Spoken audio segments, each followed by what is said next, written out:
नमस्ते दोस्तों, welcome back to my channel movies fit Hindi. आज मैं फिर आप लोगों के लिए एक नई तमिल हॉरर मूवी को एक्सप्लेन करने वाली हूँ जो रिसेंटली 2023 में रिलीज हुआ था।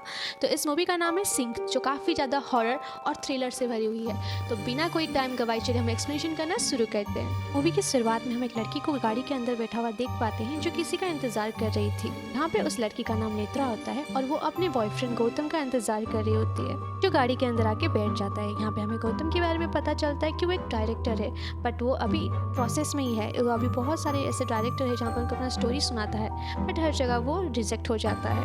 जगह डिनाई होने की वजह से गौतम का मूड काफ़ी ज़्यादा खराब हो चुका था। तो नेत्रा यहाँ पे उसका मूड ठीक करने के लिए अपने दोस्तों के साथ पौंडीचेरी जाने का प्लान बनाती है। अपने दोस्त सीवी को कॉल करती है और वहाँ पे 1 डे जाने का प्लान बनाती है। सीवी, मधु और ये दोनों चारों के चारों मिलकर 1 डे ट्रिप का प्लान करते हैं। के बाद हमें सीन दिखाया जाता है जब वो लोग पौंडीचेरी से रिटर्न आते होते हैं रात के वक्त। तो इनका अचानक से गाड़ी का ब्रेक फेल हो जाता है और गाड़ी बैलेंस में नहीं होने की वजह से वो एक लड़की को यहाँ पे टक्कर मार देते हैं। ऐसा व्यूअर्स हमें नोटिस कर पाते हैं। यहाँ तक का जो सीन हमें दिखाया गया है वो सिर्फ एक रिकॉर्डिंग में दिखाया जा रहा है, जैसे कि किसी ने वीडियो प्लेयर ओपन कर रखा है। के बाद हमें सीन दिखाया जाता है जो नेत्रा होती है वो कोई लिंक के थ्रू सारे फ्रेंड्स को चारों को एक मीट लिंक शेयर करती है ताकि वो चारों के चारों एक साथ कुछ बात कर सके। यहाँ हम एज अ व्यूअर्स नेत्रा को नोटिस कर पाते हैं जो काफ़ी ज़्यादा स्ट्रेस में लगी थी, जैसे कि पता नहीं कौन सी टेंशन में बैठी हुई थी। बाद उस मीटिंग लिंक में मधु ज्वाइन होती है और सीवी भी ज्वाइन होता है, जहाँ पे वो लोग तीनों मिलकर बात कर रहे होते हैं। यहाँ पे हम नेत्रा को देख पाते हैं जो बार बार गौतम को कॉल कर रही होती है, पर गौतम उसका कॉल रिसीव नहीं करता है। बट बार बार कॉल करने की वजह से बाद में जो गौतम जो होता है उसका कॉल रिसीव कर लेता है। कॉल अटेंड करने के बाद गौतम वो मीटिंग लिंक ज्वाइन करता है, जहाँ पे हम उन चारों की बातचीत से ये समझ पाते हैं उन चारों के साथ कुछ तो गलत हो रहा है उस रात के बाद, ताकि ये लोग का जो टेंशन है वो इतना बढ़ रखा है। और यहाँ पे चारों के एक्सप्रेशन को देख के हमें समझ भी पाते हैं। मिल की बातें कर रहे होते हैं तो हम चेक कर पाते हैं कि वो बातों में काफ़ी ज़्यादा घबराहट होती है। और एज अ व्यूअर्स हमें नोटिस भी कर पाते हैं यहाँ पे नेत्रा जो होती है उसको अस्थमा का प्रॉब्लम होता है, तो वो बार बार अपना अस्थमा पंप का यूज़ कर रही होती है। और उस रात में एक्सीडेंट के चलते मधु के हाथों में चोट भी आ चुकी थी। यहाँ पे गौतम बातों ही बातों में उन सबको कन्विंस करता है कि तुम लोग टेंशन मत लो, मैंने सारी चीज़ों को संभाल लिया है और अभी कोई भी टेंशन या झिझक लेने की तुम लोग को ज़रूरत नहीं है। और वो जो लड़की जिसका एक्सीडेंट हुआ था उसको भी हमने हॉस्पिटल पहुँचा दिया गया है। सब ये सारी बातें कर ही रहे होते उसी वक्त गौतम को एक पुलिस वाले का कॉल आता है, जो कि उसका करीबी फ्रेंड भी था, जो उसको डिटेल्स सारी बता रहा था उस रात के एक्सीडेंट की और सारी जो अभी तक का सिचुएशन था। उसके बाद हम गौतम के घर में एक नॉक सुन पाते हैं, जहाँ पे उस गौतम की जो बहन थी स्मृति वो उसको बुलाती है बाहर। तो गौतम वहाँ से उठ के चला जाता है, फिर ये तीनों बातें करते हैं। एज ए व्यूअर्स हम यहाँ पे सीवी को नोटिस कर पाते हैं वो काफ़ी ज़्यादा गौतम से फ्रस्ट्रेट हो रहा था, क्योंकि गौतम का जो फ़ोन था वो बार बार बज रहा था। ये तीनों मिलकर बातें करते रहते हैं। तो उसी वक्त हमें ये पता चलता है सीवी जो होता है वो मधु को पसंद करता है।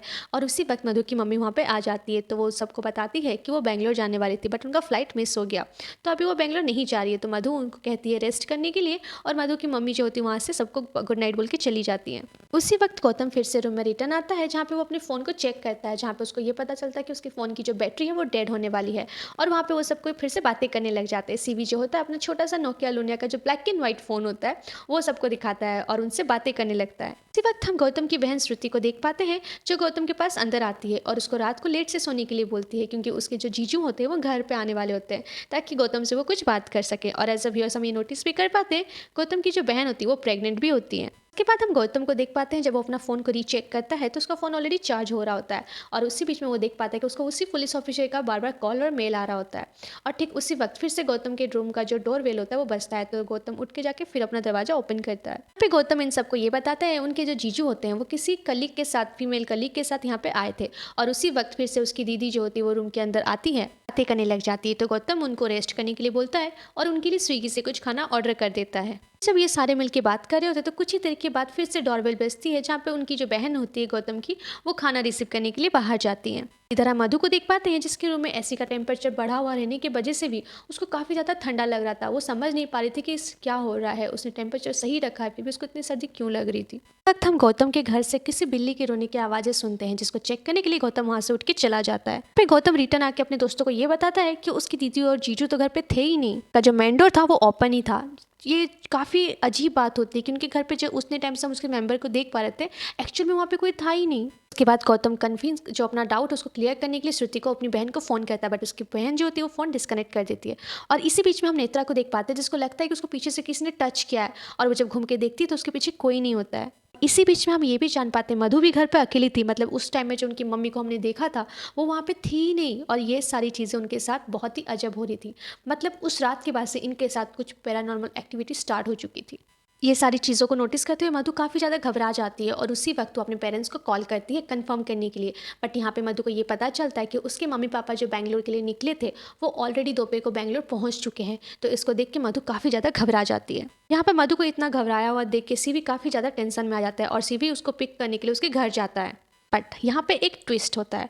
हम यहाँ पे सीवी को देख पाते हैं जब वो मधु के घर पहुँचता है और उसका रूम का डोर ओपन करता है तो वो रिटर्न से अपने ही रूम में आ जाता है। मतलब ये जो एंटिटी वहाँ पे थी वो टाइम भी कंट्रोल कर रही थी, मतलब इनको हॉन्ट करने के साथ साथ ये इनका जाना आना भी कंट्रोल कर रही थी। गौतम यहाँ पे नेत्रा को ये कहता है कि तुम जाके अपनी मम्मी को उठाओ, और साथ ही साथ गौतम अपनी बहन को बार बार कॉल भी कर रहा होता है। यहाँ पे हम नेत्रा की मम्मी को देख पाते हैं जो रूम में सोई हुई थी, जहाँ पे नेत्रा अपनी मम्मी को उठाने की कोशिश करती है बट उसकी मम्मी उठती नहीं है। तो नेत्रा उनकी हार्ट बीट को जब चेक करने के लिए उसके सीने में सर रखती है तो हम उनकी मम्मी का रिएक्शन को देख पाते हैं जो काफ़ी ज़्यादा डरावनी लग रही थी। नेत्रा यहाँ पे काफ़ी ज़्यादा घबरा जाती है और वो इसीलिए बार बार एम्बुलेंस को कॉल करती है। बट अनफॉर्चुनेटली वो जो कॉल होता है वो बार बार घूम के गौतम के पास लग रही थी, जैसे कि मैंने पहले भी बताया था। वो एंटिटी जो थी वो यहाँ पे टाइम को भी कंट्रोल कर रही थी। नेत्रा फिर से दोबारा वो मीटिंग लिंक को ज्वाइन करती है और ज्वाइन करने के बाद हम ये नोटिस कर पाते हैं, एज अ व्यूअर्स हम लोग भी देख पाते हैं जो उसकी मम्मी थी वो वहाँ पे मतलब रूम के अंदर इधर से उधर टहल रही थी, जो कि पॉसिबल था ही नहीं क्योंकि उनकी मम्मी का हालत ख़राब था और वो कुछ टाइम के लिए व्हीलचेयर का यूज़ कर रही थी, मतलब वो चल ही नहीं सकती थी। बट फिर भी पता नहीं वो कैसे चल रही थी। तो एज अ व्यूअर्स हम लोग ये समझ जाते हैं उनकी मम्मी के अंदर कोई आत्मा आ चुकी थी जो उन लोग को भी हॉन्ट करने वाली थी। नेत्रा को देख पाते हैं जो अपनी मम्मी का ऐसा हालत देख के वो अपने रूम से भागने की कोशिश करती है, पर अनफॉर्चुनेटली वो भाग नहीं पाती है। और इसी बीच उसकी गौतम की जो बहन थी वो गौतम का कॉल रिसीव कर लेती है और उसको कहती है कि मैं तो अपने रूम में ही हूँ। तो गौतम अपनी बहन को चेक करने के लिए मीटिंग लिंक के साथ ही अपने रूम उसकी बहन के रूम में जाकर उनको चेक करता है, बट वहाँ पर भी उनकी बहन नहीं थी। एज अ व्यूअर्स हम लोग ये सुन पाते हैं कि फ़ोन कॉल के थ्रू ही श्रुति गौतम की जो बहन थी उसको रूम से गुस्से से बाहर निकल जाने के लिए कहती है, जिसको देख के गौतम काफ़ी ज़्यादा डर जाता है और चुपचाप आके अपने कमरे में बैठ जाता है। गौतम घबराहट के मारे वो जो पुलिस ऑफिसर जो उसका करीबी दोस्त था उसको कॉल लगाता है, बट यहाँ पे उसको ये पता चलता है कि वो जो पुलिस ऑफिसर था उसकी तो पहले से ही मौत हो चुकी थी एक्सीडेंट में, और वो जो लड़की जिसको इन्होंने रात को एक्सीडेंट किया था उसका भी हॉस्पिटल में ट्रीटमेंट के वक्त मौत हो चुका था। मतलब ये सब कुछ जो वहाँ पे हो रहा था वो कोई और नहीं, वही लड़की की स्पिरिट कर रही थी। और उसी वक्त वहाँ पे गौतम अपनी ईमेल्स चेक करता है और जहाँ पे उसको उस ईमेल में वही केस की फाइल नज़र आती है, जहाँ पे उसको ये पता चलता है कि वो जो एक्सीडेंट से जिस लड़की की मौत हुई थी उसका नाम वहाँ पे चारू होता है। इसको ये भी पता चलता है कि ये जो चारू नाम की लड़की थी ये कोई और नहीं, उसी के जीजू की ऑफिस की वही कलीग थी जिससे उसके जीजू उसके साथ मिलाने के लिए लाने वाले थे। सारी चीज़ें देखने के बाद गौतम काफ़ी ज़्यादा घबरा जाता है और उसको समझ में नहीं आता कि वो क्या करे।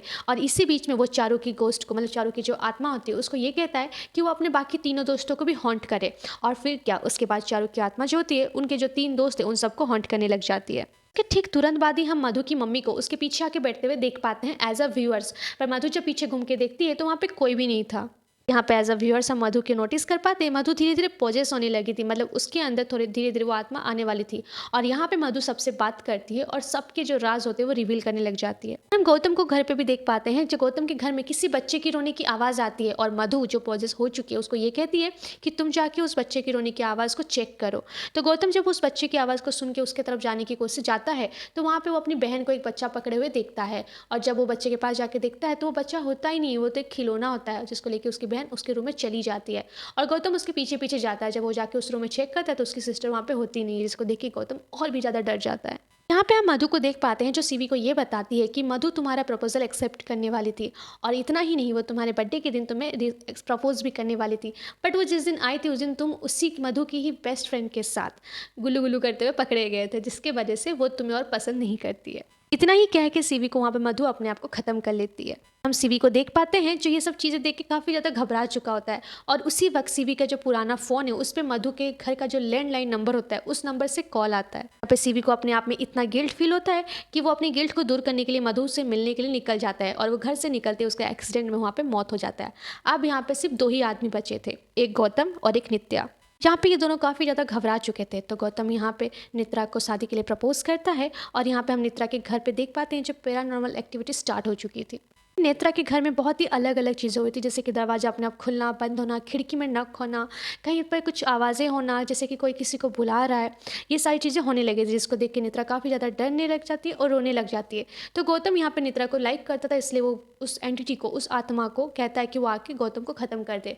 तो क्या, तो चारू की आत्मा जाती है और वहाँ पे गौतम का गला दबा के उसको ख़त्म कर देती है। के को देखते हुए नेत्रा यहाँ से भाग जाती है और जाके गाड़ी में बैठ के भागने की कोशिश करती है, बट चारू की आत्मा गाड़ी के अंदर आके उसको वहीं पर ही ख़त्म कर देती है। इसी सीन को दिखाते हुए ये सीन यहाँ पे ख़त्म हो जाता है। मतलब ये जो स्टोरी था ये यूट्यूब पे शॉर्ट्स पे हम लोग देख रहे थे एज अ व्यूअर्स, और यहाँ पे हमें ये दिखाया जाता है कि ये जो स्टोरी था यहाँ पे ख़त्म हो जाता है, बट एक्चुअल में यहाँ पे शुरू होता है असली भूत का कारनामा। इसके बाद हमें पता चलता है ये जो शॉर्ट मूवी थी ये बहुत ही ज़्यादा वायरल हो चुकी थी, जिसको किसी और ने नहीं, गौतम और उसके दोस्तों ने काफ़ी ज़्यादा प्लान से बनाया था। और यहाँ पे हमें पता चलता है उस रात पौंडीचेरी से आते वक्त का रियल स्टोरी। गौतम यहाँ पे इंटरव्यू देते वक्त ये बताता है कि जब उस दिन वो चारों के चारों पौंडीचेरी से रिटर्न आ रहे थे, तो उसी वक्त इसी चारू नाम की एक लड़की के एक्सीडेंट के बारे में इनको पता चला था, और वहाँ पे इनके सामने ये सारी चीज़ें हुई थी, जिसको इन्होंने अपने यूट्यूब शॉर्ट स्टोरी पे डालने के लिए अप्लाई किया था। और आइडिया काफ़ी ज़्यादा काम भी किया था, क्योंकि बहुत ही कम टाइम में ये लोग वायरल हो गए थे। मतलब यहाँ पे इन लोगों ने उस चारू नाम की जो लड़की थी उनका नाम का यूज़ किया था, ताकि इनका कॉन्टेंट जो है वो हिट हो सके। चारों को इस बात का आइडिया तो था कि वहाँ पे जो चारुलता नाम की लड़की की मौत, जो एक्सीडेंट हुआ था, उसकी ऑलरेडी मौत हो चुकी थी, और इसी चीज़ का फ़ायदा उठाते हुए इन्होंने इस नाम के साथ अपने यूट्यूब का एक स्टोरी बनाया, जो काफ़ी ज़्यादा अच्छा काम भी कर दिया था। उसके बाद हम गौतम को देख पाते हैं जो अपने इंस्टा लाइव में आके अपने फ्रेंड्स को बात करता है, उनको थैंक यू करता है। उसी वक्त उसके सारे दोस्तों का, जो गौतम के फ्रेंड्स होते हैं, उनको मैसेज आने लग जाता है कि प्लीज़ डोर ओपन मत करना, कोई बुलाए तो कहीं जाना मत। जहाँ पर गौतम को लगता है कि सारे मिलकर उसके साथ मजाक कर रहे हैं। इसी वक्त हम सुन पाते हैं कि गौतम के घर का जो डोर बेल होता है वो बजने लगता है, और गौतम जाके दरवाज़ा ओपन करता है। जब वो दरवाज़ा ओपन करता है तो वहाँ पे एक डिलीवरी बॉय था, जो उसको ये कहता है कि कोई चारू नाम की लड़की ने इसी एड्रेस पे ये खाना ऑर्डर किया है। जिसको सुनने के बाद गौतम को लगता है कि कोई उसके साथ प्रैंक कर रहा है, जैसे कि उसने सबके साथ किया है। बातों ही बातों में डिलीवरी बॉय यहाँ पे ये कह देता है कि उसने चारू का नाम लेके गलत किया है, क्योंकि कहीं ना कहीं चारू का भी ये लगेगा कि उसकी मौत के पीछे इस डिलीवरी बॉय का भी हाथ है। जिसको सुन के गौतम इस बात को इग्नोर कर देता है। लेकिन तभी गौतम के घर से एक लड़की की रोने की आवाज़ आने लगती है, और घर के अंदर फिर से पैरानॉर्मल एक्टिविटी शुरू हो चुकी थी। मतलब जो हमने पहले शुरुआत में देखा था वो एक्चुअल में अभी शुरू हुआ है।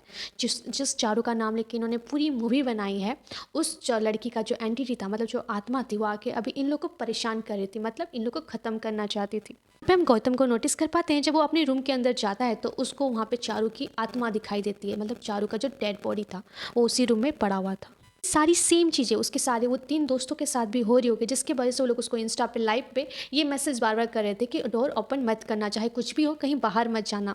तो यहाँ पे वो चारों के चारों अब उस एंटिटी के हाथों फंस चुके थे। इसी सीन को यहाँ पे दिखाते हुए मूवी खत्म होती है। ये काफ़ी शॉर्ट मूवी थी, तो जो काफ़ी ज़्यादा इंटरेस्टिंग भी मुझे लगी। अब इस मूवी का एक्सप्लेनेशन आपको कैसा लगा ये आप हमें कमेंट करके जरूर बताइएगा। और हाँ, जो मेरे चैनल पे नए आते हैं प्लीज़ मेरे चैनल को सब्सक्राइब करके जाइएगा, और ऐसे ही interesting Tamil horror basis movie देखने के लिए और वेब सीरीज़ देखने के लिए मेरे चैनल को सब्सक्राइब करना मत भूलिए। तब तक के लिए राधे राधे।